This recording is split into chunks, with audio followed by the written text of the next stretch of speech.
ती आठवण ठेवायची, हे चालूच आहे. स्टॉप करायचं असं माहिती आहे तुला. फोटो घे, स्टॉप कर.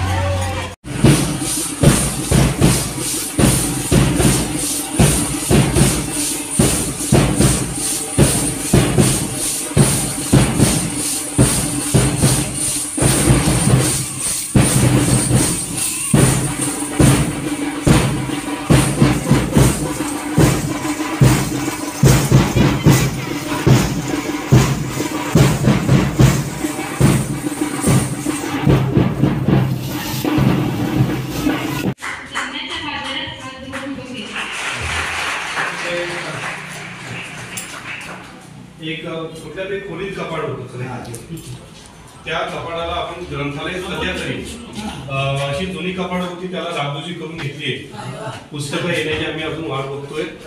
आणि आमच्या नाईक सरांना, गुरुवार्यांना थोडंसे आश्चर्याचं, ते किती वर्षापूर्वी सरांनी केले माहित नाहीये.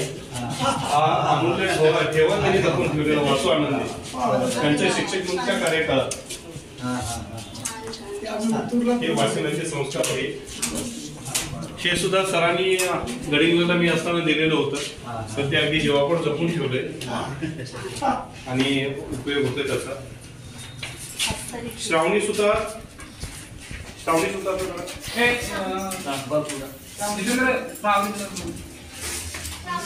हे गेल्या वर्षीच हस्तलिखित आहे शाळेचं. हा सर, शी तुम्ही पाठवलेले कविता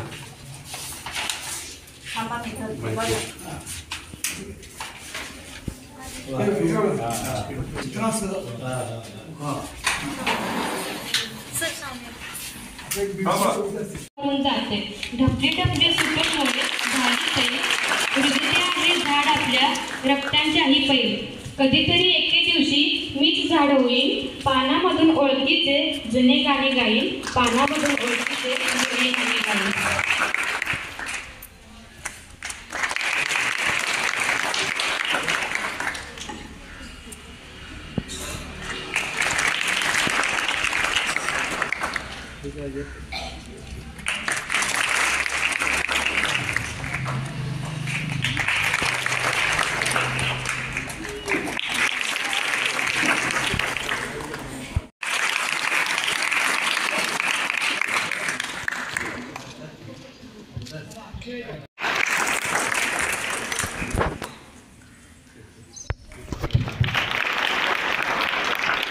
ऋतुजा दिदीचा पालकांचा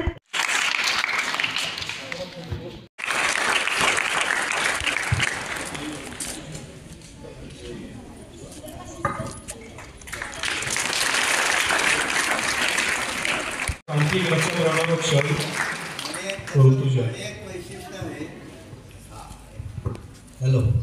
अनेक वैशिष्ट्य असा गिरीश सरांच्या सारखे तिला गुरु लावले म्हणून आज ती इथंपर्यंत आलेली आहे. त्यामुळे हेडेकर सरांना त्यांचे गुरु कसे लाभले, तर हे लाभले असे गुरु म्हणून हे पुस्तक तिला देऊन विशेष करतो.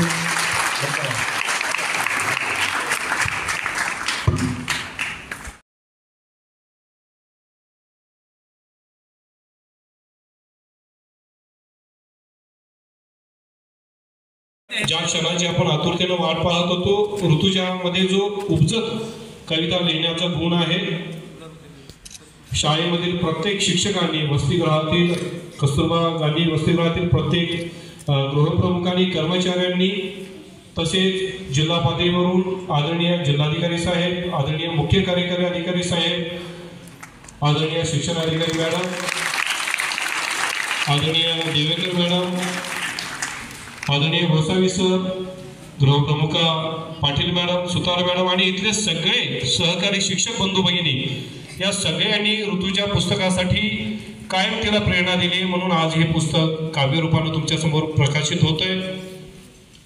ही प्रेरणा तुम्हा सर्वांसाठी आपल्यातला राजहंस ओळखून, वेळीच ओळखून त्याला मोठं करण्यासाठी ही प्रेरणा पुरेशी आहे.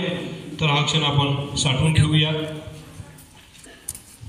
तर ऋतुजा दीदीने आपले मनोगत व्यक्त करावे. ही मैत्रिणींनो, आजच्या या सोनेरी क्षणी तुमच्यासारख्या अध्यक्षांच्या हस्ते माझ्या पुस्तकाचं प्रकाशन होत आहे आणि याच्यासारखा आनंद दुसरा नाही असं मला वाटतं. म्हणूनच आजच्या या मान्यवरांसाठी आणि तुम्हा सर्वांसाठी मला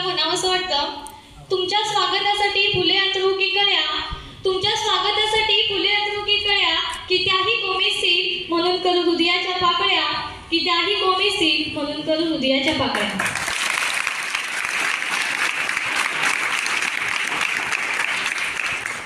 गगनगिरीच्या पायथ्याशी असलेली परशुराम विद्या मंदिर ज्युनियर कॉलेज गगनबावडा ही माझी शाळा. याच शाळेने लावला मला कवितेचा लळा, याच शाळेने लावला मला कवितेचा लळा. गगनगिरी गड या पहिल्या कवितेने फुलला शाळेचा मुळा, म्हणूनच तर आज उमलत गेला माझ्या कवितेचा मळा, म्हणूनच तर आज उमलत गेला माझ्या कवितेचा मळा. भूतलवाडी हे सुंदर माझे गाव, भूतलवाडी हे सुंदर माझे गाव, कवयित्री बनून उमटवायचे नाव, बोबड्या माझ्या कवितांना मिळतोय तो वाव, बोबड्या माझ्या कवितांना मिळतोय तो वाव. खरं तर माझ्या या संपूर्ण प्रवासात माझ्या गुरूंचा सिंहाचा वाटा आहे. जेव्हा मी माझी पहिली कविता गगनगिरी गड ही गिरीसरांना दाखवली, तेव्हा त्यांनी जे माझं कौतुक केलं ते माझ्यासाठी अविस्मरणीय आहे. आणि म्हणूनच असंच एक दिवस शाळेत माझी विद्यार्थी मेळावा कार्यक्रम होता आणि त्या कार्यक्रमात सरांनी मला एक डायरी भेट दिली आणि त्यामध्ये कविता संग्रहित करण्याचा सल्ला दिला, त्याचबरोबर पुस्तक छापीन असंही आश्वासन दिलं. तेव्हा मात्र माझा आनंद गगनात मावेन असा झाला. आणि खरं तर या संपूर्ण प्रवासात गिरी सरांच्यामुळं हा संपूर्ण प्रवास शक्य झाला आहे. आणि म्हणूनच मला सरांसाठी म्हणावंसं वाटतं, ठिणगीला वारा लागला की अग्नी चेतावतो, ठिणगीला वारा लागला की अग्नी चेतावतो, बीज रुजत घातले की अंकुर डोकावतो, चंदन उगळली की सुहास दरवळतो, चंदन उगळली की सुहास दरवळतो, दगड आकारला की शिल्प साकारते, दगड आकारला की शिल्प साकारते, आणि तुमच्यासारखे गुरु लाभले की आयुष्य आकारते, तुमच्यासारखे गुरु लाभले की आयुष्य आकारते.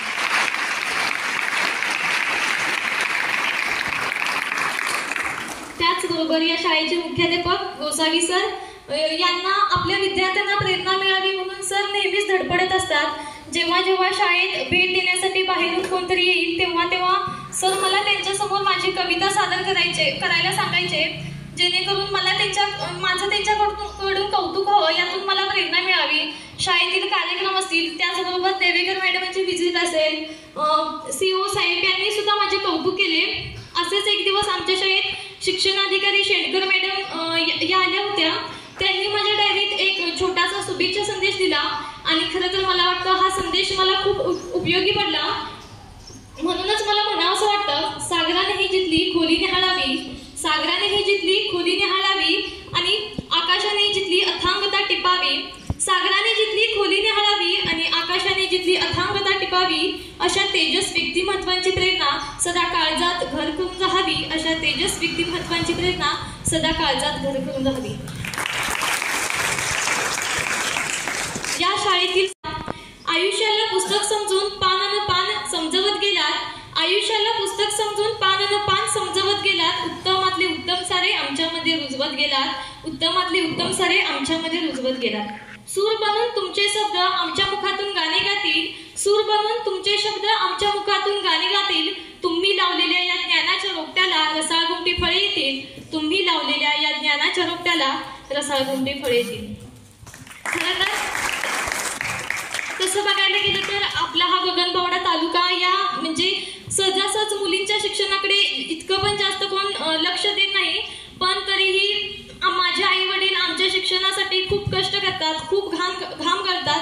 जेव्हा मी कविता करते, पहिल्यांदा घरात कळालं, मी माझ्या कविता जेव्हा वाचून दाखवल्या तेव्हा त्या दोघांना इतका आनंद झाला की त्यांच्या चेहऱ्यावरचा आनंद मी शब्दातही सांगू शकत नाही.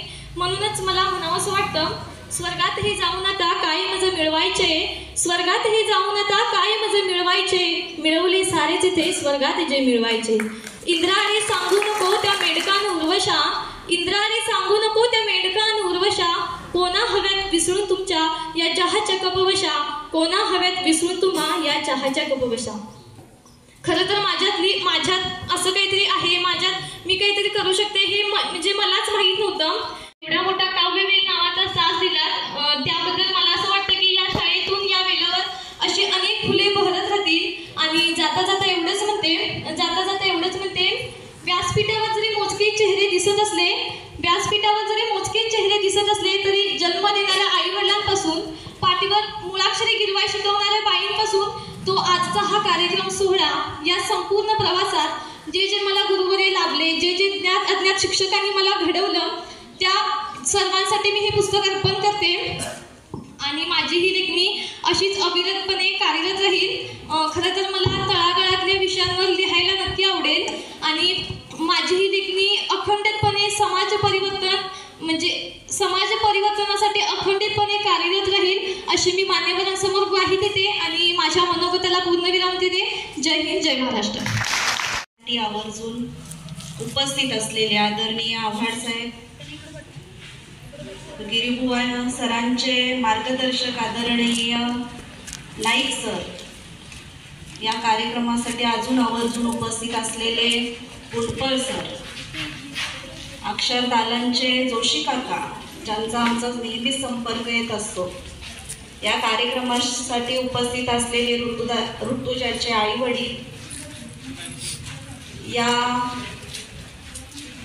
प्रशालेचे मुख्याध्यापक गोसावी सर, ज्या कस्तुरबा गांधी बालिका विद्यालयाची धुरा अविरतपणे, अखंडपणे, सक्षमपणे जे सांभाळत आहेत, त्या गीता पाटील मॅडम आणि सुतार मॅडम, या कार्यक्रमासाठी जिचा आपण आज इतक्या मोठ्या प्रमाणामध्ये जिच्या काव्यसंग्रहाचं प्रकाशन. प्राचार्य माननीय गोसावी सर, आजचे प्रमुख पाहुणे सुप्रसिद्ध बालसाहित्यिक माननीय श्री एकनाथ आव्हाड सर, कोकणामध्ये राजापूरसारख्या ठिकाणी यांनी 35-40 वर्ष इंग्रजीचं अध्यापन केलं, तज्ज्ञ मार्गदर्शक म्हणून काम केलं आणि त्याप्रमाणे मराठीत पुष्कळ साहित्य लेखन केलेलं आहे. कथा, कविता ज्यांच्या प्रसिद्ध झालेल्या आहेत, विशेषतः बालकांच्यासाठी ते काव्यसंग्रह आहे ते पुष्पळ सर, तेही या ठिकाणी आज आलेले आहेत.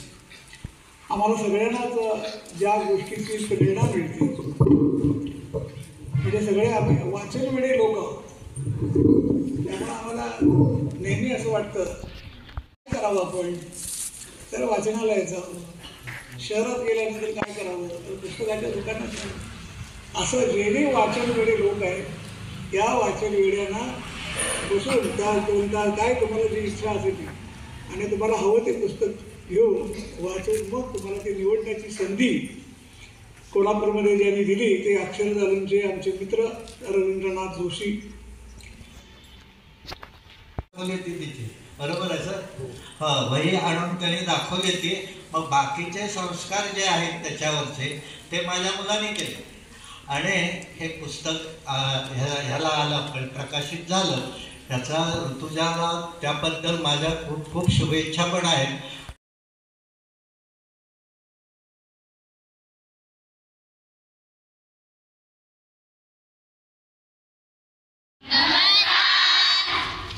आज खूप सुंदर योग आलाय.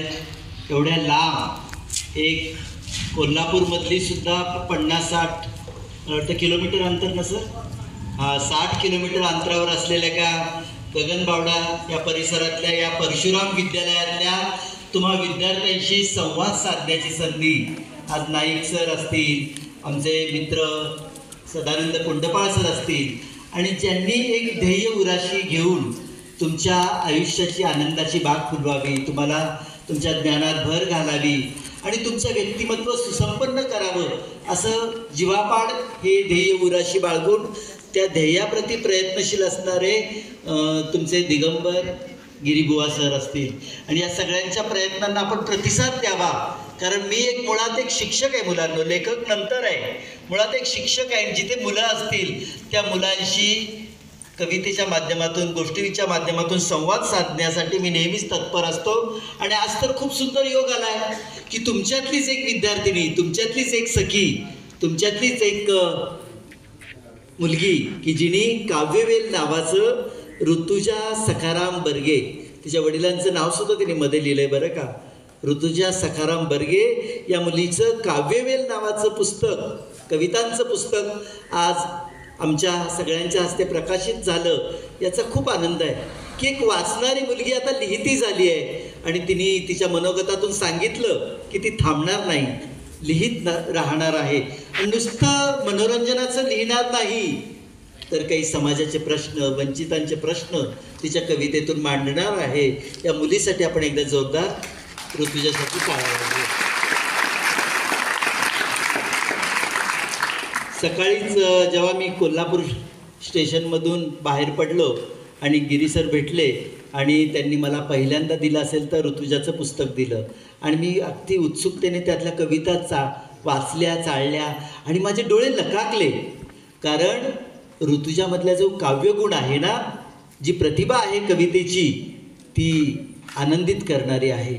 एका कवीला, तुमच्यासारख्या वाचकाला सुद्धा तुम्ही हे पुस्तक जरूर वाचा मुलींनो आणि मुलांनो सुद्धा. इथे मुलींची संख्या खूप छान आहे. मी जेव्हा जेव्हा कार्यक्रमाला जातो ना तेव्हा तिथे मुलांची संख्या जास्त असते. असे एखाद्या खेड्यात, म्हणजे आता मध्ये चंद्रपूरला मी कार्यक्रम करायला गेलो होतो आणि तिथल्या शेगावच्या एका छोट्याशा गावामध्ये तिथे मुलांची संख्या जास्त होती, मुली फार कमी होत्या, त्या आदिवासी मुली. मला वाईट वाटलं, का बरं इथे मुली कमी आहेत? तर बऱ्याच ठिकाणी की घरातून 7वी पास झाली की मुलींना शिक्षणापासून थांबवलं जायचं. मग अशा वेळी तुमच्यासारख्या इथे मुलींची संख्या जास्त आहे पाहिल्यावर मला फार आनंद झाला. आणि तुमच्यातलीच एक मुलगी की नुसती अभ्यास करत नाही तर अभ्यासाबरोबर कविता लिहिते. आणि नुसत्या कविता लिहित नाही तर त्या कवितांमध्ये तिच्या चमक आहे, वेगवेगळ्या विषयांना ती हात घालते आहे. तिच्या कवितांचं पुस्तक चाळल्यावर तिची आईवरची कविता मला फार फार भावली ती कविता. आणि ती काय म्हणते माहिती आहे का तिच्या आईबद्दल? की ती म्हणते, माय कविता आहे, आभाळही फाटले होते, दुःखही दाटले होते. आभाळही फाटले होते, दुःखही दाटले होते, काय करावं समजत नाही. अशा वेळी कवेत घेते माझी साधी भोळी आई. अशा वेळी कवेत घेते माझी साधी भोळी आई. देवा तुझी अफाट माया, देवा तुझी अफाट माया, सदैव असू दे आईवरती. देवा तुझी अफाट माया, सदैव असू दे आईवरती. मी एक मातीचा गोळा घडवून तिने केली मूर्ती. संकटकाळी धावून आली, लहानाची मोठी मला केली. संकटकाळी धावून आली, लहानाची मोठी मला केली. कायम राहील मी तुझी बनून सावली, कायम मी राहील मी तुझी बनून सावली. आईची सावली बनून, म्हणजे आपण म्हणतो ना मुलगी मोठी होते आणि आईचीच ती आई होते. आपण बघा, तुम्ही मुलं आधी तुमची आई आणि तुम्ही लहान सगळे लाड पुरवून घेता आणि जसं तुमचं वय वाढत जातं तसतशी तुमची आईसुद्धा वार्धक्याकडे झुकते आणि मग आईची एक लहान मुलंच आई होऊन जाते आणि मग त्या आईची काळजी घ्यायला तुम्ही आई होऊन जाता. माझी एक ताई आमची भारी नावाची कविता आहे, ती अशीच काहीतरी सांगून जाणारी आहे की ती घरातली ताई जेव्हा आई नसते तेव्हा ती त्या घराची सगळ्यांची आई होते. मुलींनो, तुम्ही खूप भाग्यवान आहात की इथे गिरी सरांसारखे, गोसावी सरांसारखे मुख्याध्यापक, गिरी सरांसारखे शिक्षक, त्यांचे अनेक सहकारी की तुमच्या कलागुणांना वाव देतात. आणि मुलांनो, अभ्यास तर आहेच. असं म्हणतात की शिक्षण म्हणजे काय? शिक्षण म्हणजे नुसती वही पेन नाही. शिक्षण म्हणजे मनाला माणुसकीकडे नेण्याचा मार्ग. शिक्षण म्हणजे आपल्या शरीराला खऱ्याखुऱ्या श्रमाकडे नेण्याचा मार्ग. आणि शिक्षण म्हणजे आपल्या बुद्धीला सत्याकडे नेण्याचा मार्ग. शिक्षणातून हे साध्य झालं पाहिजे. शिक्षणातून माणसाला माणूस ओळखता आला पाहिजे. माझी वैष्णवीने एक छोटासा प्रसंग मला सांगितला की माणूस नेमका कसा ओळखावा. तेव्हा एकदा एका गुरूंनी त्यांच्या शिष्यांना विचारलं की तू माणूस कसा ओळखशील रे? तर एक मुलगा म्हणाला, सर माणूस कसा ओळखशील म्हणण्यापेक्षा तुला विचारलं पहाट कशी ओळखशील, सकाळ झाली तू कशी ओळखशील? तर तो म्हणाला की सर किती सोपं आहे, सकाळ झाली मला पटकन ओळखता येईल. म्हणे कसं काय? म्हणे जेव्हा पाखरांचा किलबिलाट सुरू होतो, पूर्वेकडे असा एक सूर्य असा डोकवायला लागतो आणि मला लगेच कळेल की सकाळ झाली. तो म्हणे ठीक आहे. दुसऱ्याला विचारतात, तू रे सांग सकाळ झाली कसं ओळखशील? तो म्हणे जेव्हा बैलांचा घंटांचा नाद सुरू होतो, झुंजूमुंजू झाल्यासारखं वाटतं, तेव्हा मला कळेल की सकाळ झाली. तिसऱ्याला विचारतात, तू रे सांग सकाळ झाली कसं ओळखशील? तो म्हणाला, मी जेव्हा सर सकाळी उठेन आणि उठल्यावर मला दिसेल की 2 झाडं आहेत आमच्या घरासमोर, मग हे झाड पिंपळाचं कोणतं, वडाचं कोणतं, हे जेव्हा मला कळेल तेव्हा मी समजेल की सकाळ झाली. चौथा मुलगा गप्पा असतो. तो म्हणतो की त्याला जेव्हा सर विचारतात की तू कसा ओळखशील रे सकाळ झाली, तो म्हणाला की जेव्हा माणूस माणसाला खऱ्या अर्थाने ओळखेल तेव्हा मी समजेल की खऱ्या अर्थाने सकाळ झाली.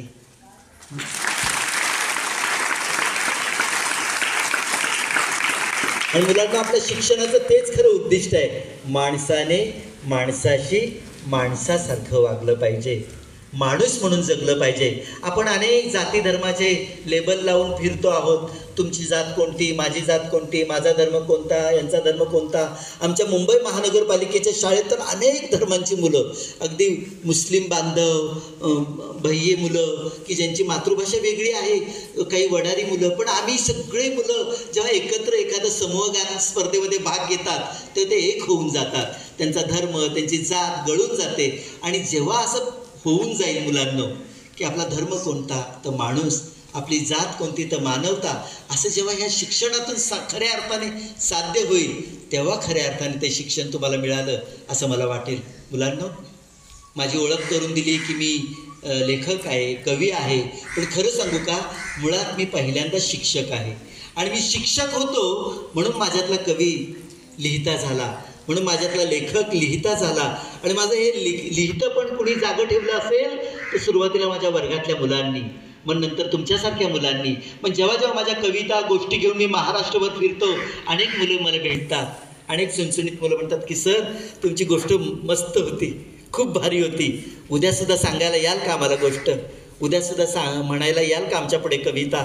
तर मला असं वाटतं की खरंच या मुलांची कवितांच्या माध्यमातून, गोष्टींच्या माध्यमातून आपल्याला आनंदाची बाग फुलवता आली की ते आपण भाग्यवान आहोत. या मुलांना काही वेळ आपण आनंद देता आला की ते आपल्या कवितेचं खऱ्या अर्थानं सोनं या मुलांमुळे आपल्या होतं आहे, आपल्या गोष्टीचं सोनं या मुलांमुळे आपल्या होतं आहे. तर मुलांना माझ्या आयुष्यातली पहिली कविता मी तुम्हाला सांगतो बरं का. माझे आता 17 बालकविता संग्रह आहेत आणि प्रत्येक बालकविता संग्रहामध्ये साधारणतः सरासरी 30 कविता असतील. तर या 17 बालकवितांमध्ये किती कविता आल्या असतील ते तुमच्या लक्षात आल्या असतील.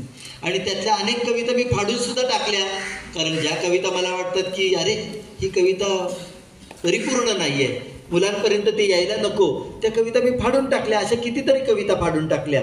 पण माझी पहिली कविता मात्र आजही मला आठवते बरं का. आणि ती कविता लिहिली होती माझ्या वर्गातल्या मुलीवर. माझ्या वर्गातल्या मुलीचं नाव होतं सविता पटेकर. आणि ही मुलगी शाळेत येत नव्हती. मी नुकताच शिक्षक म्हणून रुजू झालो होतो. माझ्या वर्गात सविता पटेकर नावाची विद्यार्थिनी नेहमी हजेरी घेताना गैरहजर लिहावं लागायचं मला. आणि मग मी वर्गातल्या मुलांना म्हटलं अरे ही सविता काय येत नाही. तर एक मुलगा म्हणतो सर आमच्या इथे राहते. मी म्हटलं तिला सांग, सरांनी तुला नवीन गणवेश आणून ठेवला आहे, नवीन वह्या पुस्तकं आणून ठेवली आहे, ती घ्यायला बोलवलंय. पण मुलींनो माझ्या काहीच बोलण्याचा उपयोग झाला नाही. ती सविता काय आलीच नाही. मग मी चिठ्ठी लिहिली वर्ग शिक्षक म्हणून पालकांच्या नावे, सविताला ताबडतोब शाळेत पाठवावं, तिचा अभ्यास बुडतो आहे, तिला वह्या पुस्तकं द्यायची आहेत. पण त्याचाही काही उपयोग झाला नाही. मग मी आमच्या मुख्याध्यापिकांकडे गेलो. मी नवीनच शिक्षक म्हणून रुजू झालो होतो. आमच्या मुख्याध्यापिका म्हणजे त्यावेळच्या राष्ट्रपती पुरस्कार प्राप्त मुख्याध्यापिका सुहासिनी पार्टे मॅडम, त्या म्हणाल्या आव्हाड सर, जेव्हा मुलं प्रतिसाद देत नाही ना तेव्हा तुम्ही त्यांच्या घरापर्यंत जाऊन बघा काय अडचण आहे नेमकी त्यांची. आणि खरंच मी ज्या मुलाला घर माहीत होतं, माझं सकाळचं अधिवेशन होतं 7:10 ते 21ला दुपारची शाळा सुटली आणि मी त्या मुलीच्या घरी गेलो त्या मुलाला घेऊन. घर कसलं मुलींनो की छोटीशी गल्ली होती, गल्लीच्या मधोमध छोटं गटार होतं आणि त्या गटाराच्या एक पाय इकडे द्यावा लागायचा, एक पाय उजवीकडे, एक पाय डावीकडे, असं दिव्य करत मी त्या मुलीचं घर गाठलं. घरात सविता दिसली, केस पिंजारलेल्या अवस्थेत. घर म्हणजे घर, नावाला घर म्हणायचं, ते राहतात म्हणून. 3 पत्रे होते समोर, दरवाजा म्हणजे 2 उभ्या फळ्या होत्या आणि त्याला 2 लाकड्या पट्ट्या होत्या. दरवाजाला कडी नव्हतीच, कारण चोरण्यासाठी घरात काहीच नव्हतं, जमिनीचे पोपडे निघाले होते. तेव्हा तो मुलगा म्हणाला सर ही बघा सविता. सविता एकदम घाबरली. तिने मला पाहिलं नव्हतं, मी सविताला पाहिलं नव्हतं. मी नवीन शिक्षक म्हणून रुजू झालो होतो आणि सविताला मी पाहत होतो. ते म्हणाले, तो मुलगा म्हणाला आपले सर आहेत, तू शाळेत येत नाही ना म्हणून घरी आले. म्हटलं का गं शाळेत येत नाही. ती मुलगी एकदम घाबरली. म्हटलं कुठे आहे तुझी आई? म्हणे आई गेली कामाला. कधी येणार? 3च्या सुमारास. म्हटलं 3च्या सुमारास आई येणार. घड्यात 2-2:30 वाजले होते. म्हटलं आता ह्या गोष्टीचा आपण छडा लावूनच जायचं. मी पुन्हा त्या गल्लीतून बाहेर पडलो, रस्त्यावर येऊन थांबलो. त्या मुलाला त्याच्या घरी पाठवून दिलं, कारण मला आता त्या मुलीचं घर माहीत पडलं होतं. मी 3 वाजता बरोबर पुन्हा त्या गल्लीत शिरलो, त्या मुलीच्या घरी गेलो आणि सविताची आई दिसली मला. मी एकदम चिडलो होतो. माझा खूप वेळ गेला होता. 1:20ला शाळा सुटणारा, 3 वाजेपर्यंत मी अजून घरी नव्हतो पोहोचलो. त्यामुळे मी पटकन त्या मुलीला आईला म्हटलं, का हो मुलीला शाळेत पाठवत नाही तुम्ही?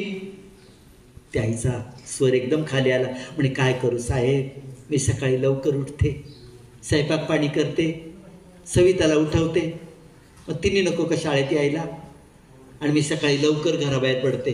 म्हटलं कशाला? म्हणे मी कामाला बाहेर पडते. म्हटलं एवढं 7च्या आधी तुम्ही बाहेर पडता, असं काय काम करता? तर ते म्हणाली, साहेब मी सकाळी लवकर उठून कचरा वेचायच्या कामाला जाते. आमच्या मुंबईला ना मुलांना अशा मोठ्या मोठ्या कचरा कुंड्या असतात, आणि त्या कचरा कुंड्यातला ती मुलं पालक, अनेक पालक कचरा वेचण्याचा व्यवसाय करतात. आणि मग ते कचरा, ते कागद, ते भंगार, ते दुपारी ते सगळं गोळा केलं दुपारपर्यंत की मग ते विकतात. त्याचे त्यांना रोजचे पैसे मिळतात की ते ज्यांना स्वयंपाक पाणी करायला उपयोगी पडतात.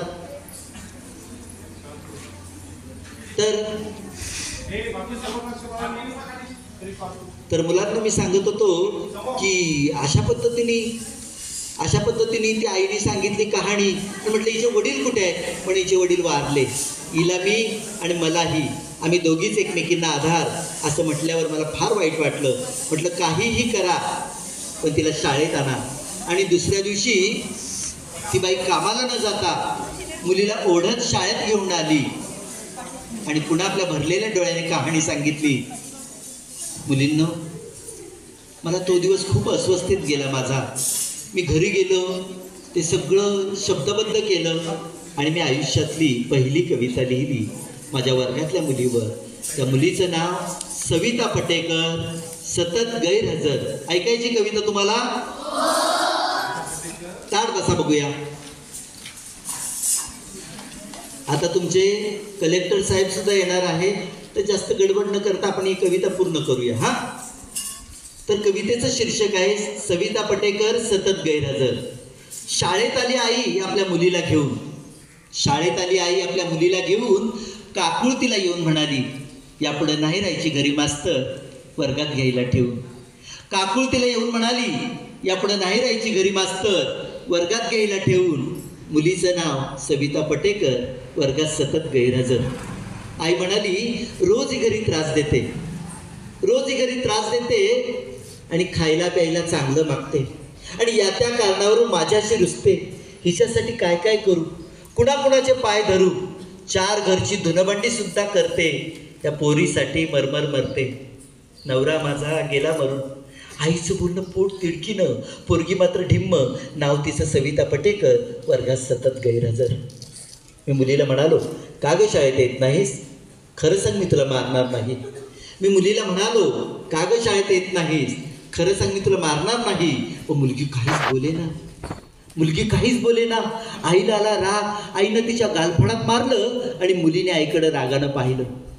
मला वाटलं इथे चुकतं कोणाचं, मुलीचं की तिच्या आईचं, मास्तरांचं की इथल्या शिक्षण पद्धतीचं?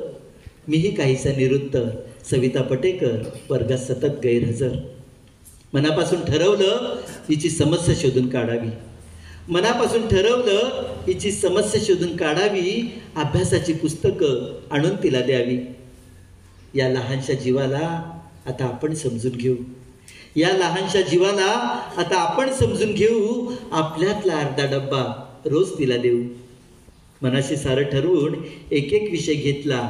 खेळ गाणी गोष्टींचा तासही आज घेतला. दुसऱ्या दिवशी वर्गात गेलो, हजेरी घेतली, नाव पुकारलं.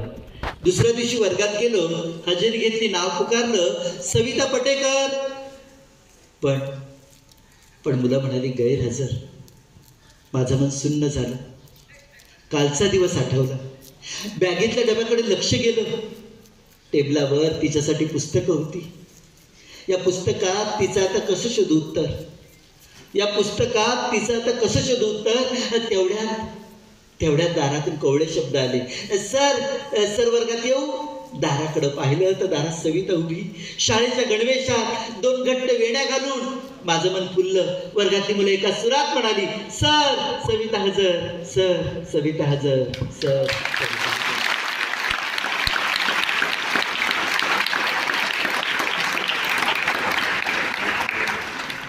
मुलींनो, माझी सविता हजर तर झालीच, रोज शाळेत यायला लागली. आणि त्या वर्षीच्या बालकोत्सवामध्ये तिने वैयक्तिक नृत्याचं पारितोषिक सुद्धा पटकवलं.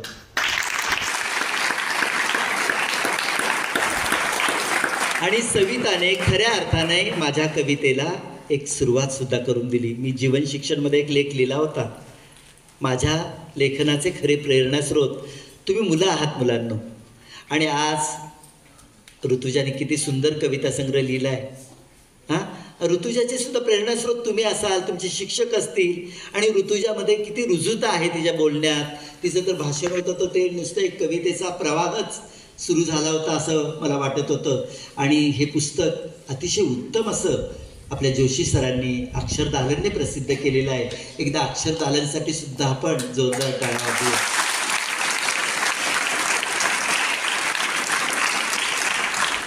जोशी सरांसारखं त्यांच्याकडे पाहिलं. मी 2दा त्यांना भेटलोय.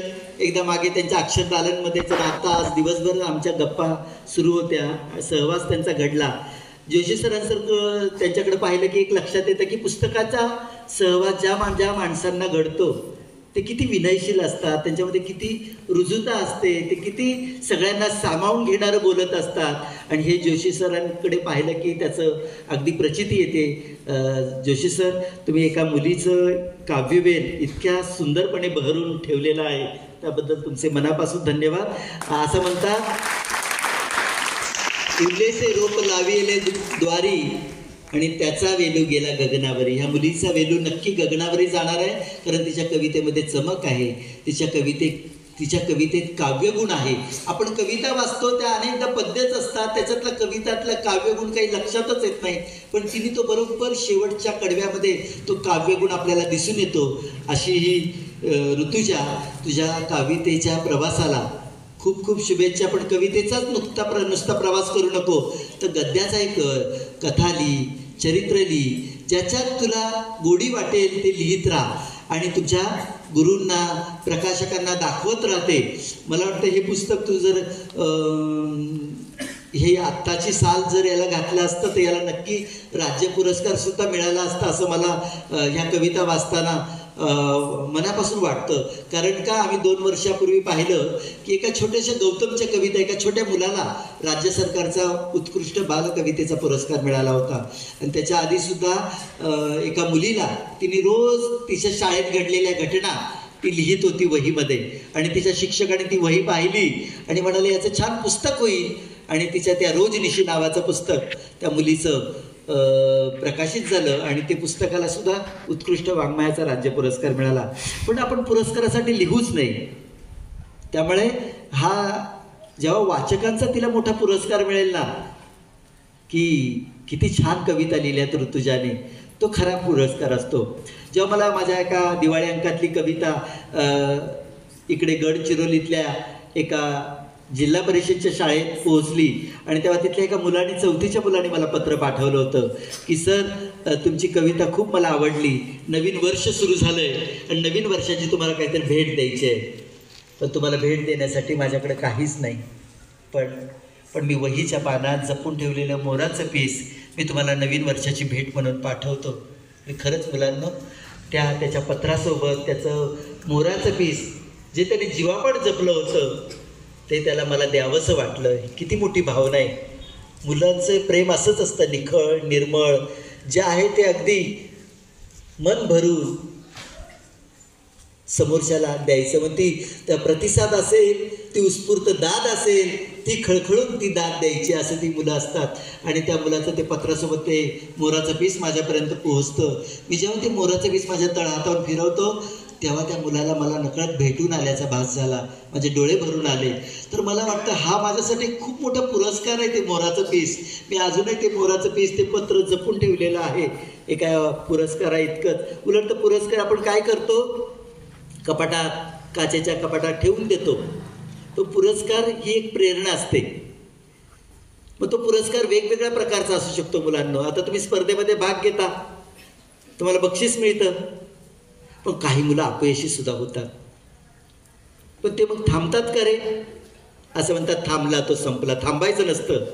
म्हणून माझी एक कविता आहे, उठ मुला थांबून तुला नाही चालणार, उठ मुला थांबून तुला नाही चालणार, अरे हात पाय गाळून यश कसे रे मिळणार.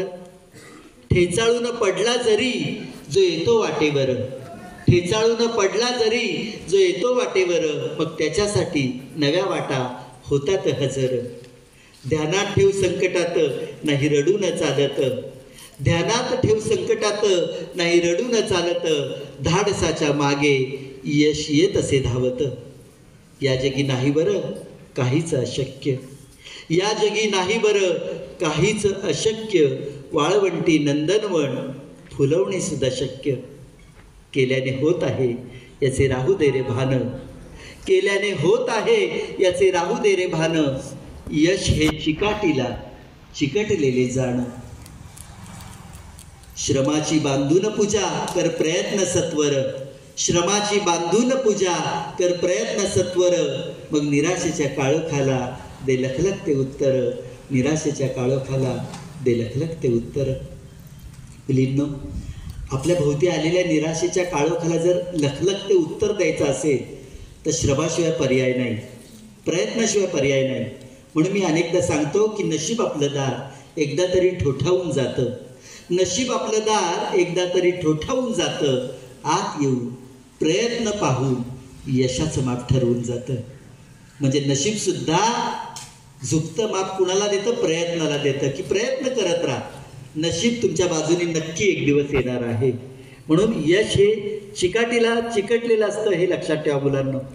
आणि अनेक अडचणी येतातच, अनेक अडचणी येतातच. मी जेव्हा एकदा आदिवासी पाड्यावर गेलो होतो एका मुलांना गोष्टी कविता सांगायला, एक मुलगी म्हणाली, सर तुमची आज कविता लई भारी होती, आणि सर आता मी रोज शाळेत येणार.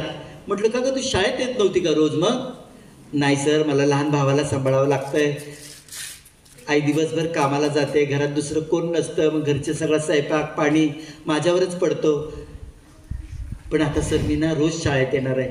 आणि गुरुजी सुद्धा म्हणले की तुझ्या भावाला शाळेत घेऊन ये आणि त्याला पहिलीच्या वर्गात बसवू, त्याला खिचडी देऊ, तुलाही खिचडी मिळेल, तू रोज शाळेत ये, अभ्यास कर.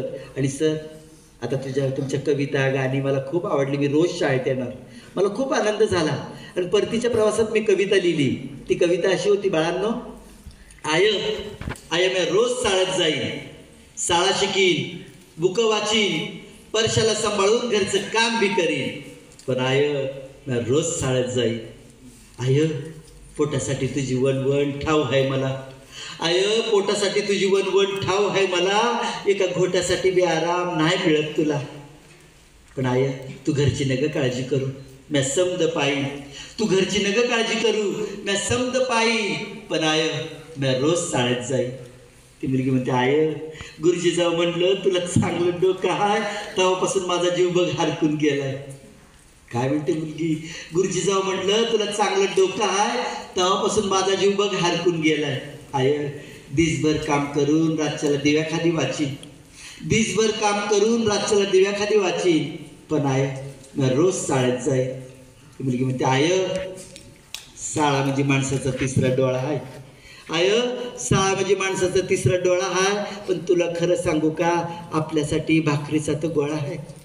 थोडी कळकाड आपली सारी सपानपुरी होतील, थोडी कळकाड आपली सारी सपानपुरी होतील. म्हणूनच आय मी रोज शाळेत जाईन, म्हणूनच आय मी रोज शाळेत जाईन, म्हणूनच आय मी रोज शाळेत जाईन. मुलांनो, मध्यंतरानंतर म्हणजे आपल्या जेवणाचा जो वेळ जाईल त्याच्यानंतर सुद्धा मी तुमच्याशी संवाद साधणार आहे. तोपर्यंत थांबूया. ऋतुजाला पुन्हा एकदा मनापासून तिचं अभिनंदन, तिच्या पुढच्या वाटचालीला शुभेच्छा, तिच्या सरांचं अभिनंदन, या शाळेचं अभिनंदन, आणि मुख्य म्हणजे तिच्या आईबाबांचं सुद्धा मनापासून अभिनंदन. धन्यवाद. मला इकडे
छान आहेत कविता तिच्या.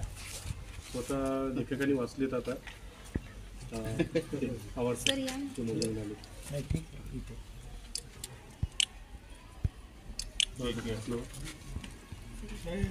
दादा या की तुम्ही हे वडील ताई कुठे गेले? ताई या लवकर, ताई या या या या लवकर. येऊ नका घालू, या लवकर. इथे या. हा. गाव कोणतं तुमचं? दादा सैतवडे. उभे राहा मम्मी जवळ. हा पण या शाळेत खूप छान.